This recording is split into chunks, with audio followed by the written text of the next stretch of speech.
ವೀಕ್ಷಕರ ಎಲ್ಲರಿಗೂ ನಮಸ್ಕಾರ. ಎಲ್ಲೂ ಸ್ಟೋರೀಸ್ ಯೂಟ್ಯೂಬ್ ಚಾನಲ್ಗೆ ಎಲ್ಲರಿಗೂ ಸ್ವಾಗತ. ಈ ಒಂದು ವಿಡಿಯೋದಲ್ಲಿ ಈ ಒಂದು ವಾರ ಈ ಒಂದು ಜೋಡಿ ನಂಬರ್ 1 ವೇದಿಕೆ ಮೇಲೆ ನಮ್ಮ ಒಂದು ಫೇಮಸ್ ಸಿಂಗರ್ ಬಾಳು ಬೆಳಗುಂದಿ ಅವರು ಯಾವ ರೀತಿ ತಮ್ಮ ಒಂದು ತಾಯಿಯನ್ನು ಈ ಒಂದು ವೇದಿಕೆಗೆ ಸ್ವಾಗತ ಮಾಡಿಕೊಂಡ್ರೆ ಅಂತೇಳಿ, ಹಾಗೆ ಈ ಒಂದು ವಾರ ಈ ಒಂದು ವೇದಿಕೆ ಮೇಲೆ ಏನೇನಾಯ್ತು ಅಂತೇಳಿ ಎಲ್ಲ ಮಾಹಿತಿಯನ್ನು ಕೂಡ ಈ ವಿಡಿಯೋದಲ್ಲಿ ತಿಳಿಸಿಕೊಡುವಂಥ ಪ್ರಯತ್ನವನ್ನು ಮಾಡ್ತಾ ಇದ್ದೀನಿ. ವಿಡಿಯೋವನ್ನು ಸ್ಕಿಪ್ ಮಾಡದೆ ಎಂಡ್ವರೆಗೆ ನೋಡಿದರೆ ನಿಮಗೆ ಮಾಹಿತಿ ಗೊತ್ತಾಗುತ್ತೆ. ಅದಕ್ಕಾಗಿ ವಿಡಿಯೋವನ್ನು ಸ್ಕಿಪ್ ಮಾಡದೆ ಎಂಡ್ವರೆಗೆ ನೋಡಿ.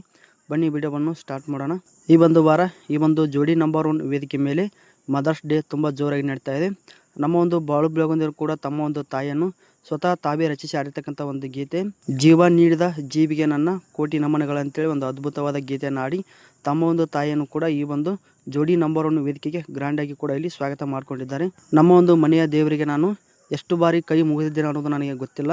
ನಮ್ಮ ಒಂದು ತಾಯಿಗೆ ನಾನು ಯಾವತ್ತಲಿಗೂ ಕೂಡ ಕೈ ಮುಗಿತೀನಿ ಅಂತೇಳಿ ಬಾಳು ಬೆಳಗುಂದಿಯವರು ಕೂಡ ಈ ಒಂದು ವೇದಿಕೆ ಮೇಲೆ ಹೇಳ್ಕೊಂಡ್ರು. ಇದನ್ನು ನೋಡಿದಂಥ ಮಾಲಾಶ್ರವರು ಕೂಡ ತಮ್ಮ ಒಂದು ತಾಯಿಯನ್ನು ಕೂಡ ನಡೆಸ್ಕೊಂಡ್ಬಿಟ್ಟು ಈ ಒಂದು ವೇದಿಕೆ ಮೇಲೆ ಕಣ್ಣೀರನ್ನು ಕೂಡ ಹಾಕ್ತಾರೆ. 2 ಬಾರಿ ನಮ್ಮ ಒಂದು ತಾಯಿಗೆ ಹಾರ್ಟ್ ಅಟ್ಯಾಕ್ ಆಗಿದೆ, ನಮ್ಮ ಒಂದು ತಾಯಿಯನ್ನು ನೋಡೋಕ್ಕಾಗಲ್ಲ, ಆ ರೀತಿ ಆಗಿದ್ದಾರೆ ಅಂತೇಳಿ ಮಾಲಾಶ್ರೀ ಅವರು ತಮ್ಮ ಒಂದು ತಾಯಿಯನ್ನು ನಡೆಸ್ಕೊಂಡ್ಬಿಟ್ಟು ಈ ಒಂದು ವೇದಿಕೆ ಮೇಲೆ ಕಣ್ಣೀರನ್ನು ಕೂಡ ಹಾಕಿದ್ದಾರೆ. ಹಾಗೆ ಆದಷ್ಟು ಬೇಗ ಮಾಲಾಶ್ರೀ ಅವರ ಒಂದು ತಾಯಿ ಗುಣಮುಖರಾಗಿ ಎಲ್ಲರ ಮುಂದೆ ಬರಲಿ ಅಂತ ಹೇಳ್ತಾ ಇವತ್ತಿನ ಒಂದು ವಿಡಿಯೋವನ್ನು ಇಲ್ಲಿಗೆ ಮುಗಿಸ್ತಾ ಇದ್ದೀನಿ. ನೀವು ಕೂಡ ಬಾಳು ಬೆಳಗುಂದಿ ಮತ್ತು ಮಾಲಾಶ್ರೀ ಅವರ ಒಂದು ಅಭಿಮಾನಿ ಆಗಿದ್ದರೆ ವಿಡಿಯೋವನ್ನು ತಪ್ಪದೆ ಲೈಕ್ ಮಾಡಿ ಈ ಒಂದು ಚಾನಲ್ಗೆ ಸಪೋರ್ಟ್ ಮಾಡಿ. ಮುಂದಿನ ವಿಡಿಯೋದಲ್ಲಿ ಸಿಗೋಣ. ಧನ್ಯವಾದಗಳು.